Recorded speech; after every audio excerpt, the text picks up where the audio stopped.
ఈ చిన్న మంద పరిచర్యల సభలు, ఈ సభల నిమిత్తం ప్రభువిస్తున్న చక్కని మాట, మీ సమస్త పేరుతో చెప్పబడిన చక్కని వాగ్దానం.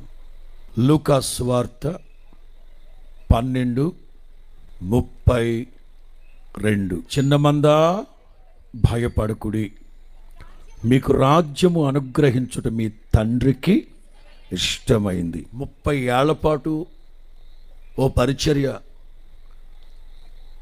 ఎన్నో ఒడిదుడుకులు, డక్కా మొక్క దెబ్బలు తింటూ 3 దశాబ్దాలు దాటి మరో వసంతంలో అడుగు పెట్టడం అంటే జోక్ కాదు ఇది. ఎందుకంటే చూస్తూ ఉన్నాం కదా పరిచర్యలు సమాజంలో. ఈ 30 వార్షికోత్సవ కూడికలో ప్రభువు చెప్తున్నారు, చిన్నమందా భయపడకండి.